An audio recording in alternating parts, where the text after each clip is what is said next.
السلام علیکم دوستانو، شیردل تخنیکی معلوماتی چینل ته ښه راغلاست. الله تعالی دې وکړي چې د صحت او عافیت جامه پتن ولرئ. زموږ د نن ورځې ټاپک او موضوع ده د ډیسی سولر سیستم لپاره د ویرونو انتخاب او دې ته د سټنډرډ فرمول له مخې چې کوم ویرونه لګیږي د دې په رابطه باندې ده. دوستانو زه غواړم تاسو ته په دې هکله مختصر او عمومي معلومات وړاندې کړم.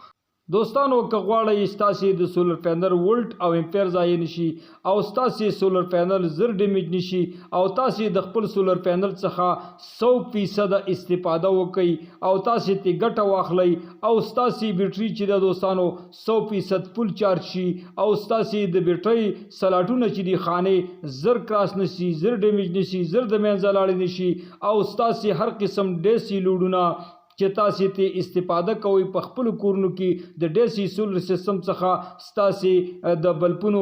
رڼا چې د دوستانو دا مکمله فل وي، یعنی ډیمیج کمزوري نه وي یا خرابه نه وي، یعنی ډیم نه وي او ستاسې د پکی سپیډ چې د دوستانو دا های وي، لو نه وي، د کمزوره نه وي او ستاسې د ایر کولر او واشنګ ماشین سپیډ چې د دوستانو دا های وي، یعنی په های درجه باندې وي او ستاسې واټر پمپ چې د دوستانو د دې اوبو مکمل فل وي او ستاسې هر قسم ډیسی وسایل چې هغه تاسې ته استفاده کوئ د دې لینونه ګرمیږي نه. نو دوستانو ستاسې څخه مې غوښتنه دا ده چې د سټنډرډ فرمول له مخې چې کوم ویرونه د ډیسی سولر سیستم لپاره انتخاب شوي دي هغه د خپل ډیسی سولر سیستم لپاره انتخاب کړئ او کوم ملي ویرونه چې د کوم ډیسی لوډ لپاره انتخاب شوي دي تاسې انتخاب کړئ تر څو ستاسې ډیسی سولر سیستم ستاسې لپاره لاین ټایم زیات وخت کار وکړي او تاسې د مصرف څخه بچ وساتي او تاسې د خپل سیستم څخه راضي اوسئ. نو دوستانو زه غواړم تاسې ته په دې هکله عمومي او مختصر معلومات وړاندې کړم. دوستانو کله چې تاسې سولر پینل یعنی سولر ډیسی سیستم په خپلو کورونو کې برابروي نو اول به تاسې دوستانو سوچا د مسو تارونه چې دی دا به انتخابوي، تاسې به المونیم یعنی سلور نه انتخابوي او کله چې دوستانو تاسې یو سولر پینل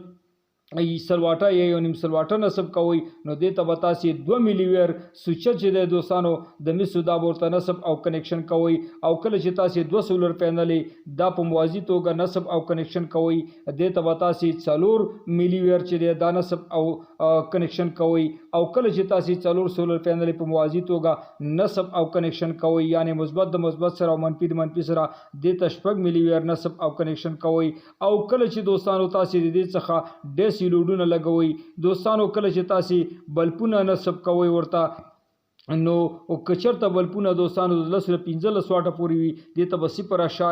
0.5 یعنی نیم ملي ویر چې دوستانو دا ورته نصب او کنیکشن کوئ. کله چې د دې نه واټ زیات وي نو بیا به دوستانو تاسې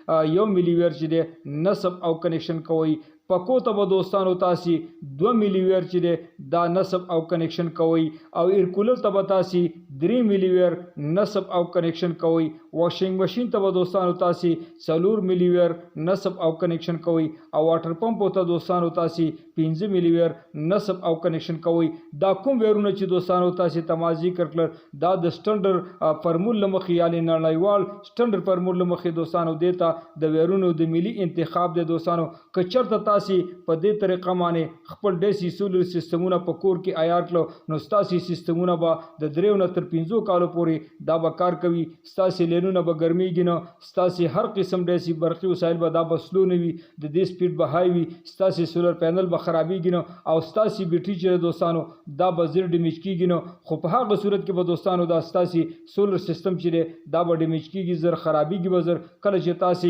میکس تار ولګوئ یعنی سیلور او مس چې دوستانو دا میکسي یا تاسې د سیلورو تارونه ولګوئ نو ستاسې څخه مې غوښتنه دا ده دوستانو چې تاسې اول به تاسې د خپلو کورونو لپاره چې پکې تاسې ډیسی سولر سیستم انسټال کړی وي سوچا د مسو تارونه هغه ورته انتخاب کړئ. د دې نه وروسته چې کوم ملي ویرونه دي د هر لوډ ډیسی لپاره دا به ورته نصب او کنیکشن کوئ تر څو تاسې د خپل ډیسی سولر سیستم څخه راضي او خوشحاله اوسئ او ستاسې دپاره د لاین ټایم لپاره کار او ګټه ترې واخلئ او استفاده ترې وکړئ. دوستانو زموږ د نن ورځې ټاپک او موضوع همدومره وه. که غواړئ د برق د تخنیک څخه ځانونه برخمن کړئ نو ستاسې څخه مې هیله دا ده چې زما چینل له سره سبسکرایب کړئ او دا ویډیو د سره لایک کړئ. توجه نه مو یو نړۍ مننه. اسلام علیکم.